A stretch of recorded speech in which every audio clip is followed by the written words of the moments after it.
열정이라는 단어로 오늘 말씀을 한번 시작해 보려고 해요. 열정이 뭐죠? 열정?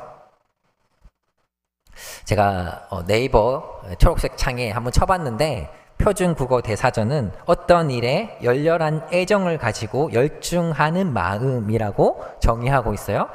유사한 단어로는 가슴속에서 맹렬하게 일어나는 적극적인 감정이라는 뜻의 정열이라는 단어도 있죠. 열정이라고 하면은 우리의 가슴에서 매우 뜨겁게 올라오는 그 어떤 것을 우리가 생각하게 되는 것 같아요.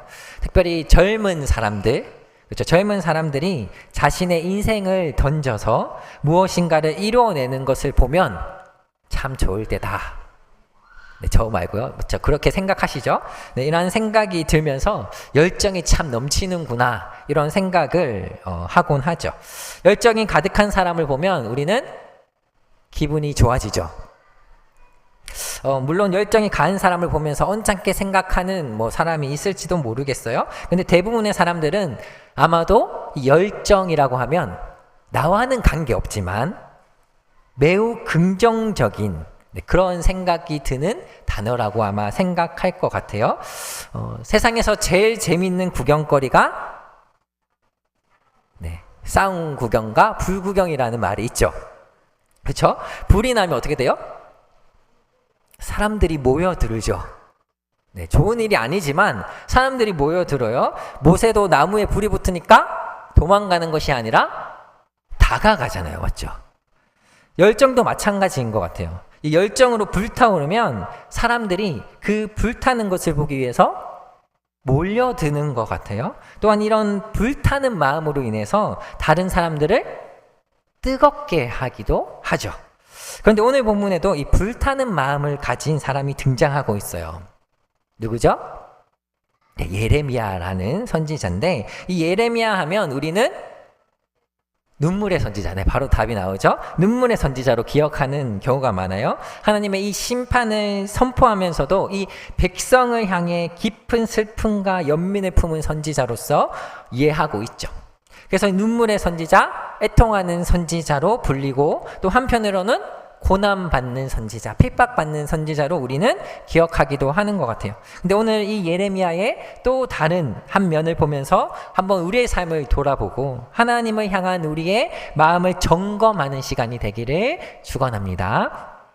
이 본문을 보면 예레미야가 7절에서 이렇게 말을 하고 있어요.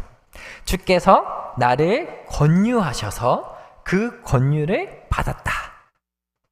그런데 이 본문을 다른 역본, 그러니까 세번역이나 바른 성경을 보면 뭐라고 번역하고 있냐면, 주께서 나를 속이셨으므로 내가 주께 속았다 라고 이야기하고 있어요. 실제로 이 원어를 보면 파타흐라는 이 단어인데, 단순하다, 미숙하다, 어리석게 행동하다, 순진하다, 속이다, 유혹하다, 이런 의미를 가진 단어예요. 순화하면 설득하셔서 내가 설득당했습니다, 이렇게 표현할 수 있고요. 심하게 표현하면, 강하게 표현하면 아까 세번역처럼 나를 속이셨다라고 말할 수 있는 거죠. 실제로 이 단어가, 동일한 단어가 오늘 우리가 읽었던 본문의 10절에도 등장하는데, 거기에서는 개역 개정에서 유혹을 받게 되면이라고 번역하고 있어요. 그러니까 주께서 나를 유혹하셔서 나를 속이셨다라고 까지 표현할 수 있는 단어인 거죠.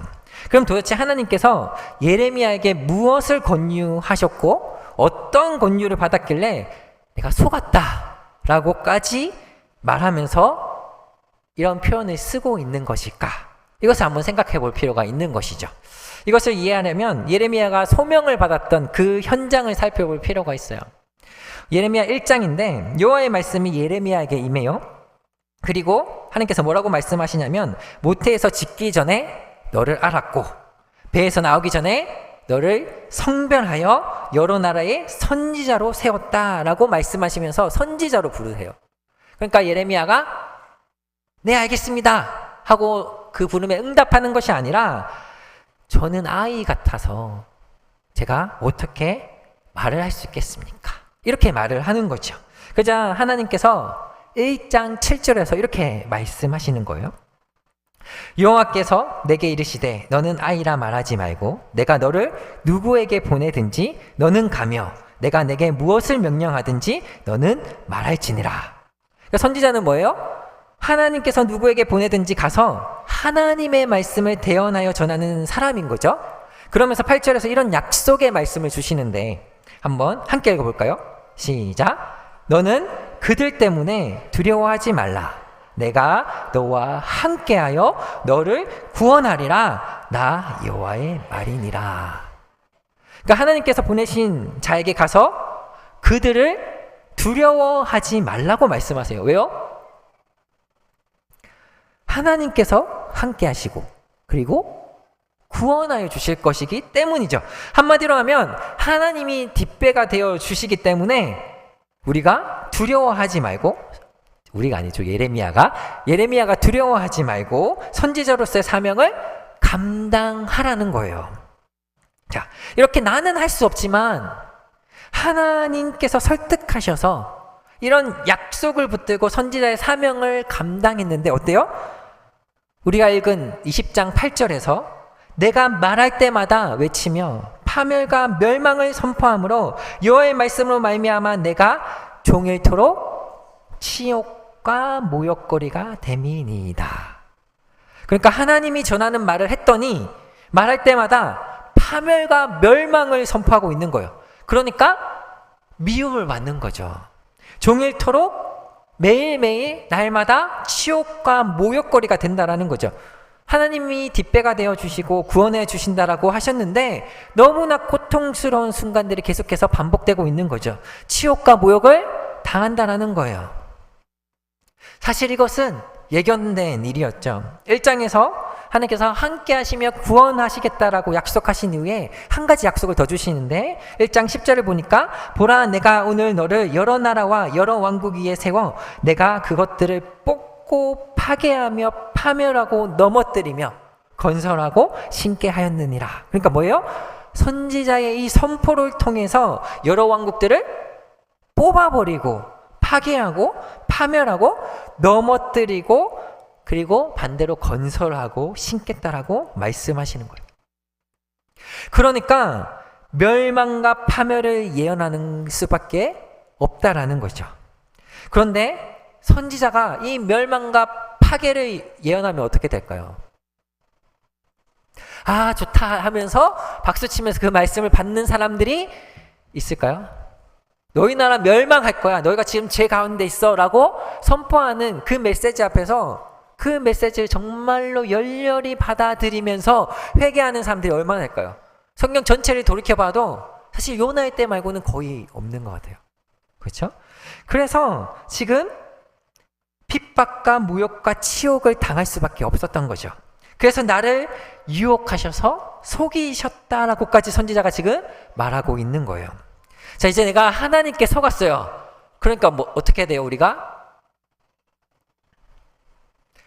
결혼할 때는 정말 달콤한 말로 결혼하자라고 해서 결혼했더니 네, 속았다 하는 순간들 있잖아요. 그러니까 속았으니까 어떻게 해야 돼요? 네, 속았지만 열심히 사랑하며 살아야겠죠. 네. 그런데 이 선지자가 지금 파업을 선언하는 거죠. 그래서 9절에서 이렇게 말을 하는 거예요. 내가 다시는 여호와를 선포하지 아니하며 그의 이름으로 말하지 아니하리라 하면 나의 마음이 불붙는 것 같아서 골수에 사무치니 답답하여 견딜 수 없나이다. 선지자가 지금 여호와를 선포하지 아니하고 그의 이름으로 말하지 않는다라는 것은 내가 선지자로서의 그 사명을 감당하지 않겠다. 그러니까 파업을 선언하는 거죠. 하나님이 나를 설득하셔서 선지자의 사명을 수행해 왔는데 하나님 나를 구원하시는 것 같지도 않고 그냥 나 이제 이 일 안 하겠습니다 라고 선언해버리는 거예요. 그런데 그것도 마음대로 안 된다는 거죠. 왜요? 마음이 불붙는 것 같아서 골수에 사무쳐서 답답하여 견딜 수가 없는 거죠. 이것을 세번역으로 보면 조금 더 와닿을 것 같은데 세번역을 한번 함께 읽어볼까요? 시작. 이제는 주님을 말하지 않겠다.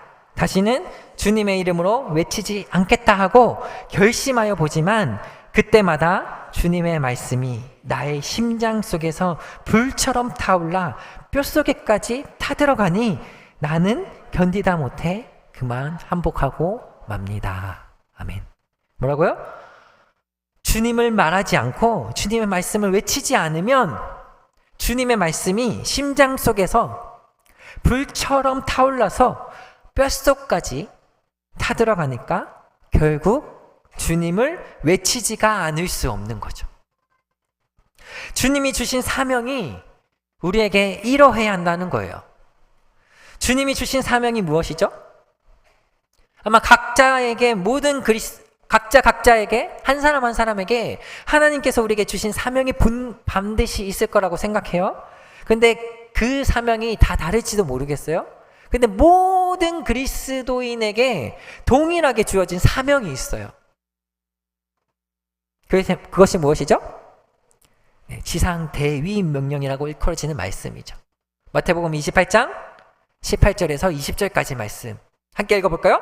예수께서 나와 말씀하여 이르시되 하늘과 땅의 모든 권세를 내게 주셨으니 그러므로 너희는 가서 모든 민족을 제자로 삼아 아버지와 아들과 성령의 이름으로 세례를 베풀고 내가 너희에게 본부한 모든 것을 지키게 하라. 볼지어다 내가 세상 끝날까지 너희와 항상 함께 있으리라 하시니라. 아멘. 그러니까 우리는 그리스도인이라면, 예수님의 제자라면 모든 민족을 예수님의 제자로 삼아야 한다는 거예요. 그리고 그들이 예수님께로 돌아오게 해야 하는 거죠. 그리고 그들에게 주님의 말씀을 가르쳐야 한다는 거예요. 이것은 모든 그리스도인이 해야 하는 사명인 거예요. 모든 민족을 제자 삼기 전에 뭐죠? 특별히 내가 사랑하는 가족들이 먼저겠죠. 그렇죠? 그리고 우리 교회 나왔지만, 나와 관계를 맺었지만 지금 잠시 쉬고 있는 그들이 대상이 되겠죠. 그리고 내 마음속에 품고 있는 태신자들, 나의 이웃과 그리고 나의 직장 동료들과 나의 친구들 또는 동네 사람, 그들이 우리의 마음에 품은 그 대상자들이 될 거예요. 특별히 오는 주일이 무슨 날이죠? 네, 해피데이잖아요. 맞죠? 해피데이에 그들을 초청함으로써 우리가 주님의 이 사명을 이루어 가기를 축원합니다. 만약에 우리에게 이런 사명이 있는데 이 사명으로 우리의 마음속에 뜨거움이 있는가 한번 생각해 볼 필요가 있겠죠. 예레미야는 주님의 주신 이 사명이 심장 속에서 타올라서 내가 주님께 속아서 내가 매일매일 치욕거리가 되어서 내가 이 사명을 감당하지 않겠다라고 했더니 그 사명이 내 마음속에 타올라서 도저히 하지 않을 수가 없는 그 뜨거움이 있었는데, 우리에게는 이 사명을 향한, 주님이 주신 이 사명을 향한 뜨거움이 있는가?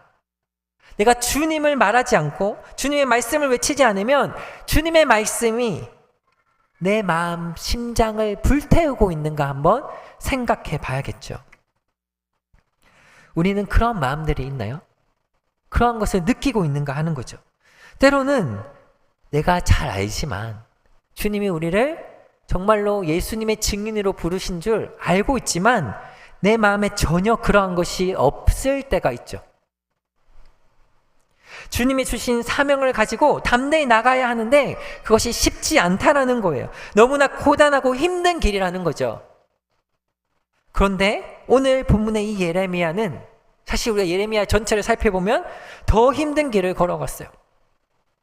자기가 사랑하는 조국을 향해 멸망과 파괴를 선포했더니 그 선포하는 것 자체도 너무나 힘들고 어려웠는데 핍박받고 암살의 위협을 받고 매를 맞고 옥에 gat히고 구덩이에 던져지고 그리고 법정에서 사형을 구형받고 심지어 내가 가고 싶지 않았는데 강제로 끌려가기까지 했던 수많은 위협과 고난을 당했다라는 거예요. 그런데도 불구하고 하나님의 말씀이 불타올라서 항복하고 말았다는 것이죠. 예레미야는 어떻게 이렇게 불타는 마음을 가질 수 있었을까요? 우선 우리가 예수님의 이 지상 대위임 명령의 마지막 부분을 보면 예수님께서 이렇게 말씀하세요. 볼지어다 내가 세상 끝날까지 너희와 항상 함께 있으리라. 그렇죠? 주님이 항상 함께 하시겠다라고 말씀하셨다는 거죠. 동일한 구절에서 누가복음을 보면 24장 49절에서 볼지어다 내가 내 아버지께서 약속하신 것을 너희에게 보내리니 너희는 위로부터 능력으로 입혀질 때까지 이 성에 머물라 하시니라 라고 말씀하시는데, 이 장면을 사도행전 1장에서는 이렇게 이야기하죠. 예루살렘을 떠나지 말고 내게서 들은 바 아버지께서 약속하신 것을 기다리라. 요한은 물로 세례를 베풀었으나 너희는 몇 날이 못되어 성령으로 세례를 받으리라. 예수님이 항상 함께 하시겠다라고 약속하셨는데 어떻게 함께 하신다고요? 성령으로 함께 하시겠다라고 말씀하시는 거죠. 그리고 성령이 우리에게 임하면 어떻게 될까요?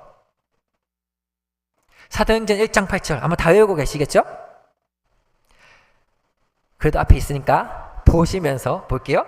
오직 성령이 너희에게 임하시면 너희가 권능을 받고 예루살렘과 온 유대와 사마리아와 땅 끝까지 이르러 내 증인이 되리라. 아멘. 그러니까 예수님이 우리에게 주신 이 사명을 수행하려면 성령을 받아야 되는 거거든요.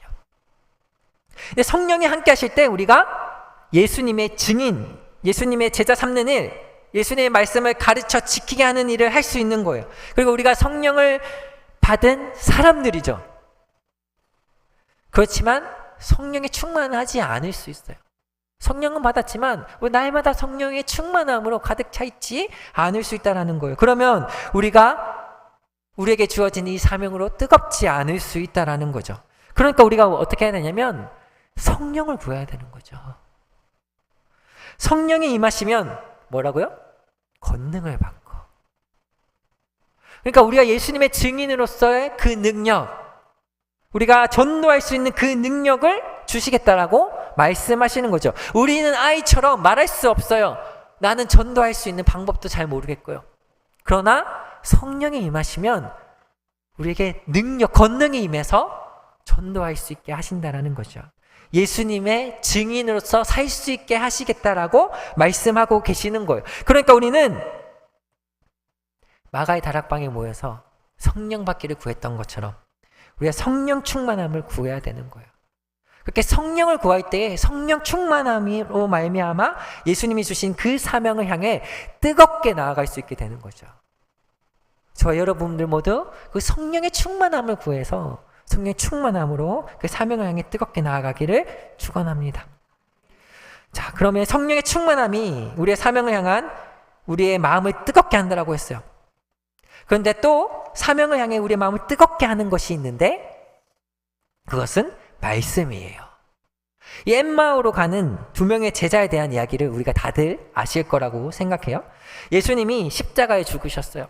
그리고 사흘 만에 다시 살아나셨는데 이것을 여인들이 먼저 알게 되죠. 그리고 여인들이 제자들에게 알렸는데 이 제자들이 아직 믿지 못할 때에 두 명의 제자가 엠마오라 하는 마을로 가고 있었어요. 근데 가다 보니까 한 명의 동행이 더 생긴 거죠. 그러면서 그들과 막 이야기를 하는데 예수님께서 어떤 일을 하셨는지에 대해서 이야기했어요. 예수님이 십자가에 죽으셨는데 어떤 여인들이 새벽에 무덤에 갔다가 그의 시체는 보지 못하고 살아나셨다는 그 천사들의 나타남을 보았다고 하더라. 이런 이야기를 하고 있는 거예요. 그러니까 그 동행하던 그 사람이 두 제자를 책망하는 거죠.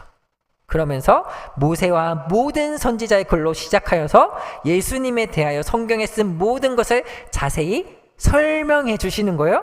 근데 알고 보니 그분이 누구셨어요? 저 예수님이셨던 거죠. 그래서 그 예수님의 말씀을 다시 듣고 예루살렘에 돌아가 엠마로 가던 그 길에서 돌이켜서 예수님의 증인이 되었다라는 거예요. 그때 이 두 명의 제자들이 예루살렘에 돌아갈 때 뭐라고 말을 하냐면 누가복음 24장 32절에서 이렇게 말을 하고 있는 거예요. 그들이 서로 말하되 길에서 우리에게 말씀하시고 우리에게 성경을 풀어주실 때에 뭐라고요? 우리 속에서 마음이 뜨겁지 아니하더냐. 그러니까 성경을 풀어주실 때 우리 속에서 마음이 뜨거워졌다라고 이야기하는 거죠. 그 후에 예수님께서 11 제자들에게 나타나셔서 또 음식을 먹으시고 성령 받을 때까지 예루살렘에 머물라고 하시기 그 이전에 예수께서 뭘 하시냐면 모세의 율법과 선지자의 글과 시편에서 예수님을 향해 기록된 모든 것이 이루어져야 하는 것이 이것이다 라고 말씀하시면서 24장 45절 이렇게 말을 하고 있어요. 이에 그들의 마음을 열어 성경을 깨닫게 하시고, 그러니까 말씀을 깨닫게 될 때에 우리의 사명에 대한 뜨거움이 생겨난다는 거죠. 왜요? 말씀이 말하는 게 뭐예요? 예수님에 대해서 말을 하고 있죠. 하나님의 그 구원 계획에 대해서 이야기를 하고 있죠. 결국 우리를 향한 그 하나님의 사랑에 대해서 이야기하고 있는 거거든요. 제가 지난번에 호세아서를 통해서 하나님의 그 불타는 사랑에 대해서 이야기를 했었잖아요. 우리가 죄인 되었을 때, 그죠? 우리는 아직 죄인이었지만 우리를 향한 그 하나님의 사랑이 너무나 불타올라서 죽어 마땅한 우리의 그 죄인인 우리를 내버려 두지 못하시고, 그래서 독생자 예수 그리스도를 이 땅에 보내셔서 죽게 하기까지 사랑하시고 구원하여 내신, 그것이 성경에 기록되어 있는 거잖아요. 그러니까 사명을 향한 그 우리의 마음을 뜨겁게 하는 것, 그것이 말씀인 거죠. 예수 그리스도가 우리를 어떻게 사랑하셔서 우리를 구원하여 내셨는지 그 뜨거운 불타는 사랑을 우리가 깨닫게 될 때에 우리가 그 예수님의 그 긍휼하심을 전하지 않을 수가 없다라는 거예요. 그러니까 우리가 말씀을 가까이 하지 않을 수가 없는 거죠. 그러니까 우리의 사명을 향해 불타오르게 하는 것, 이것이 말씀이에요. 우리는 말씀을 가까이 해야죠. 말씀을 읽어야죠. 말씀을 연구해야 되고요. 말씀을 나누고 말씀을 공부해야죠. 우리가 사랑방을 하고 말씀을 열심히 보는 이유가 뭐예요? 우리 제자반을 하고 양육반에 들어가는 이유가 뭐죠?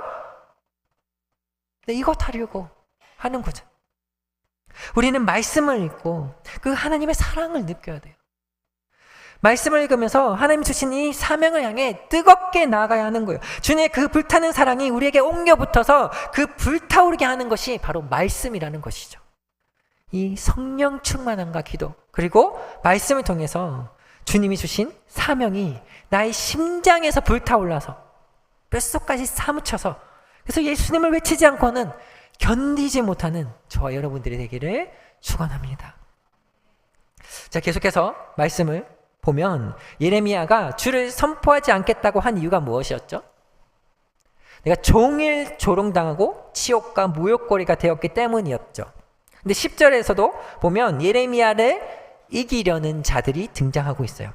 예레미야를 고소하고, 그리고 친한 벗인 줄 알았는데 예레미야가 실족하기를 기다리고, 예레미야를 유혹해서 넘어뜨리려 하고, 예레미야를 원수로 여기는 자들이 사방에 둘러싸고 있는 거죠. 그런데 그들이 예레미야를 넘어뜨리지 못하고 이기지 못하고 오히려 자신들이 넘어져요. 왜 그럴까요? 11절에 보니까 그러하오나 여호와는 두려운 용사 같으시며 나와 함께 하심으로 나를 박해하는 자들이 넘어지고 이기지 못할 것이오며 그들은 지혜롭게 행하지 못함으로 큰 치욕을 당하오리니 그 치욕은 길이 잊지 못할 것이니이다. 여호와께서 아주 강력한 용사로서 예레미야와 함께 하시기 때문인 거죠. 우리가 예레미야를 부르셨던 그 장면 기억하시죠? 1장 8절에서 너는 그들 때문에 두려워하지 말라. 내가 너와 함께하여 너를 구원하리라.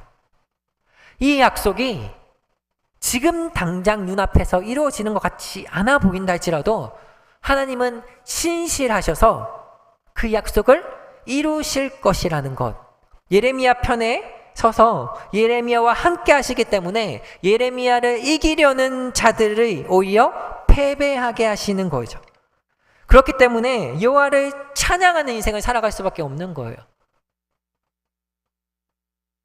13절 여호와께 노래하라. 너희는 여호와를 찬양하라. 가난한 자의 생명을 행악자의 손에서 구원하셨음이니라. 아멘. 혹시 여러분들 가운데 정말로 예수 그리스도의 그 사명을 위해서, 예수님 주신 그 사명을 위해서 고난받고 핍박받고 어려움 속에 있는 분들이 계신가요? 혹시 너무나도 평범한 아무 세상 사람들과 똑같은 일생을 살아가고 계신가요? 어떠한 상황 속에 있는지 아마 각자마다 다 다르겠지만 우리가 해야 할 일을 모두 동일해요. 그것이 무엇이냐면 우리에게 주신 그 사명대로 열정을 다해서 여호와를 선포하고 여호와를 찬양하며 살아가는 것이죠. 7월 6일은 저희 교회에서 해피데이로 지키기로 결정했어요. 그렇죠? 아마 마음에 품은 태신자들, 작성한 태신자들 있잖아요. 그리고 구역 식구들 중에서 장교자들이나 또는 우리 믿지 않는 가족들 또는 구역 식구들의 믿지 않는 가족들, 그들을 초청하려고 많은 노력을 기울이신 줄로 믿어요. 그렇죠? 네, 저희 앞에 특송했던 아이들 중에 제 딸이 있는데 하연이라는 딸이 있는데 그 아이가 지금 유치부예요. 근데 성경학교 때문에 지금 초청을 하려고 사탕과 메시지를 친구에게 전달하도록 했더라고요. 그래서 월요일 날 바로 이 어린이집 가서 친구들에게 그 사탕과 메시지를 전달했어요.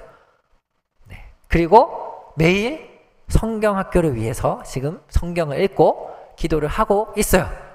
그렇죠? 아마 여러분들은 이 해피데이를 위해서 더 많은 노력을 쏟고 계시리라고 믿고 있어요. 그렇죠? 여기 나오신 분들이라면 기도로 날마다 기도하고 또 그들을 초청하기 위해서 만나고 약속 잡고 또 차도 마시고 전화도 하고 아마 그랬을 거라고 생각해요. 아마 많은 노력을 쏟고 계실 거라고 생각하는데 이런 노력을 누가 기뻐하실까요? 누가복음 15장 7절에 이런 말씀이 있죠. 내가 너에게 이르노니 이와 같이 죄인 한 사람이 회개하면 하늘에서는 회개할 것이 없는 의인 아홉으로 말미암아 기뻐하는 것보다 더하리라. 그죠? 하늘에서 더 기뻐하신다라는 거예요. 무엇보다 주님께서 여러분들에게 잘하였도다 착하고 충성된 종아, 너가 적은 일에 충성하였음에 내가 많은 것을 내게 맡기리니 내 주인의 즐거움에 참여할지어다 라고 칭찬하실 거라는 거죠. 물론 우리가 이런 칭찬을 바라고 해피데이를 준비하지 않았을 거라고 생각해요. 그러나 분명한 사실은 주님께서 우리에게 사명을 주셨고 그 사명을 수행할 수 있는 능력도 주셨고 그리고 그 능력을 우리가 사모하면서 마음속에 불타올라야 한다는 거예요. 혹시 그런 마음이 없다라면 우리가 간절히 간구하기를 원해요. 하나님 말씀을 깨닫게 하여 주십시오. 말씀 속에 나를 향한 그 하나님의 사랑을 깨닫게 하여 주십시오. 그리고 우리에게 성령의 충만함을 부어주셔서 내가 예수님 주신 그 사명이 내 마음속에 불타올라서 내가 전하지 않고는 살지 않는 인생 살아가게 하여 주십시오. 이렇게 간구하는 그런 저와 여러분들이 되기를 축원합니다. 이렇게 복음을 전하는데 생명을 거는 저와 여러분들이 되기를 축원합니다.